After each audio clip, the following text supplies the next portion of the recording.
Hey everybody, in today's 10-minute tech, we are going to look at some of the basic smart notebook toolbars, menus, etc. that you'll most commonly use when you're in the notebook software, whether creating or on the board.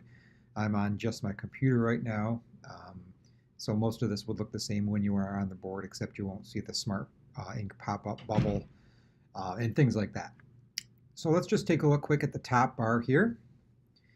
You'll notice a lot of different menu items. We'll go through some of these, the ones you most frequently will use.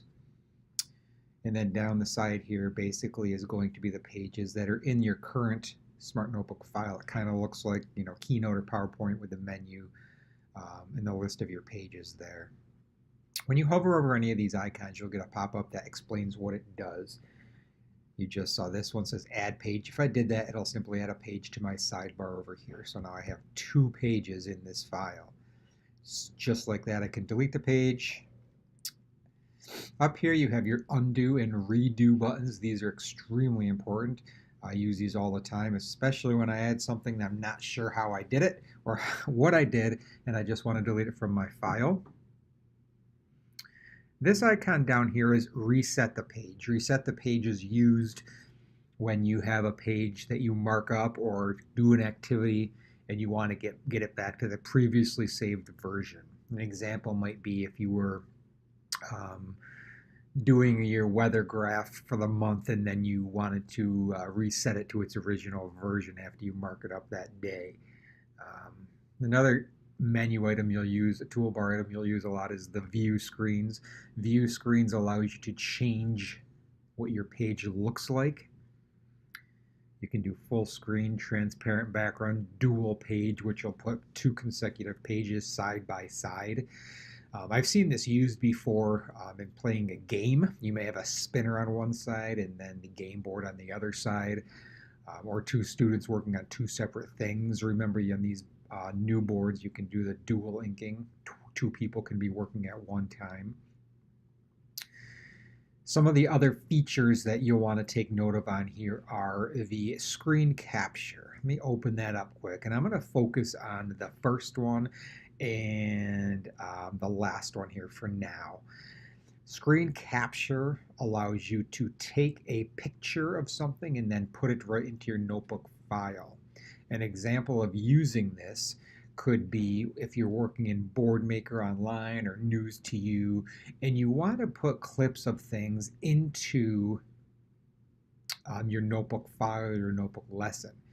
If you click the first one, that's going to give you, if you click and drag, it'll take the rectangular or square area that you highlight, and it'll ask if you want to send that to your current file. And there's the picture I just took. Pretend for a moment that this is a picture from a News to You article. How easy and how cool that is then to dump materials right into your Smart Notebook lesson to use. It saves you from having to use the Command-Shift-4, screenshot it, then import it. It kind of does it all in one step for you. The last one over here is more of an area capture or freehand area, kind of let you draw and then it'll just capture the area that you drew. So that's kind of cool up there, those screen captures. Now I'm kind of going fast here, and I'm going fast for a reason, because these are 10-minute tech episodes, and if there's anything more in depth you would like, we can obviously work screen shade. If you click that, you'll notice my screen gets dark. If you drag any of these areas, it's basically a shade for your screen. This is extremely useful if you only want students to see part of what you're working on, if you have a 1, 2, 3 board, if you're revealing answers to something. It's a really, really nice feature. Another cool thing that not many people know is if you click it, it changes colors. A little gimmicky, fun thing, but it's kind of nice too if you don't want the boring gray.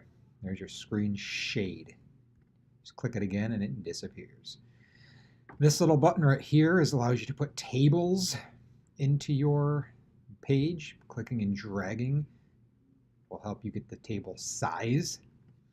Once you have your table in there, you can click each cell individually. And then there's some features you can do inside these cells. And one of them I want to show you right now is called Add Cell Shade. And you'll notice that just like the screen shade of the other one, the cell shade comes up and you can click it to reveal what's behind it. The cell shade is really nice if you're doing an activity that involves counting or graphing and you want to only show pictures as you're counting them. Or if you want to just have some click and reveal answer spots. It's a nice feature to click the screen shade. While you're also in tables, another nice feature is that any images you put on the table, inside the table, automatically resize to fit the cell size. I'm just going to show you quickly with an apple. Click it, dump it, and there you go. So that's your tables right there. Another nice feature of the menu bar is your web browser. If you click the globe, it puts a web browser right into your notebook page. This is nice so you don't need to have two separate windows if you need to search something online while you're working in Smart Notebook. You can have it right inside here. And it works just like any old web browser does.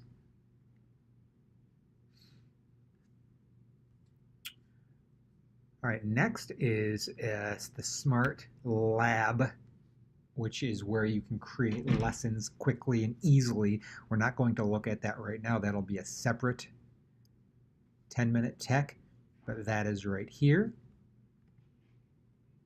We're now going to look at these features right up here on the toolbar. These are more of your pens, your inking, those type of things, kind of like your word tools or art tools.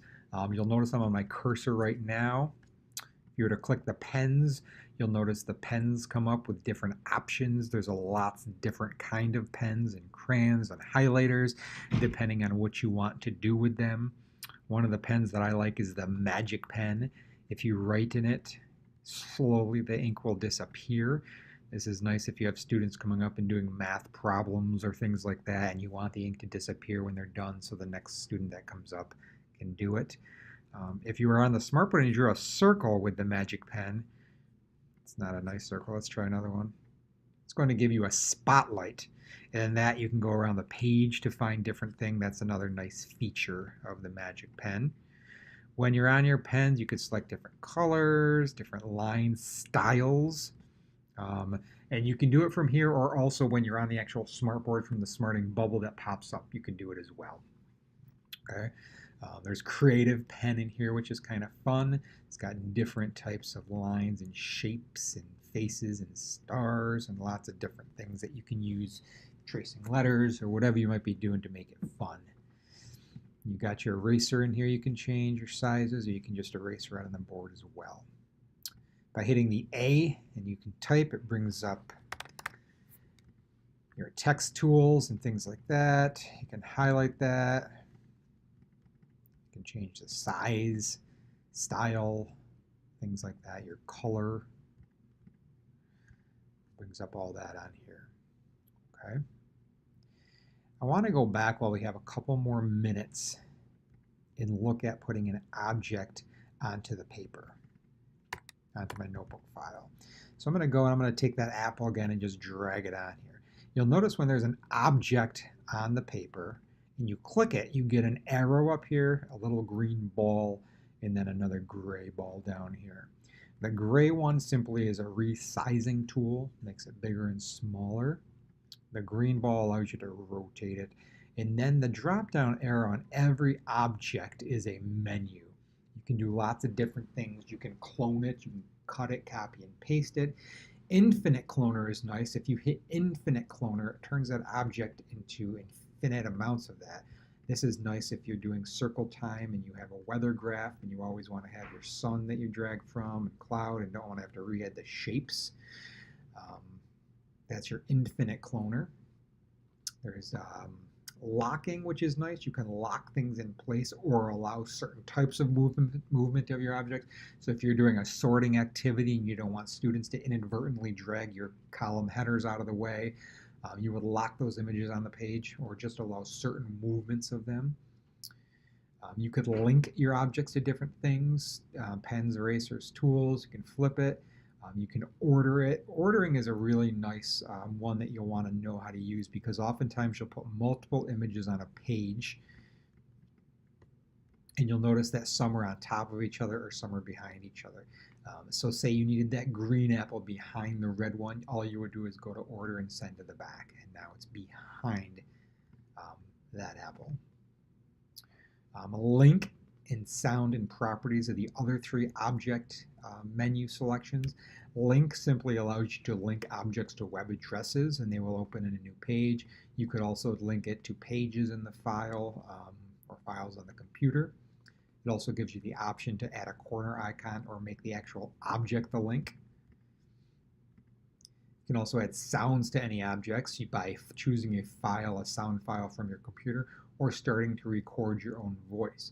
The other nice thing is a little shortcut you can do is if you don't have the file downloaded and you don't want to record your own voice, you could simply play the sound in the background from YouTube or somewhere else and pick up that recording from your microphone, so you don't have to download any separate files. And just like the links, you can put it as a corner icon or the actual object to play the sounds. And then you can add some animations to your objects and different things when the objects are clicked and whatnot.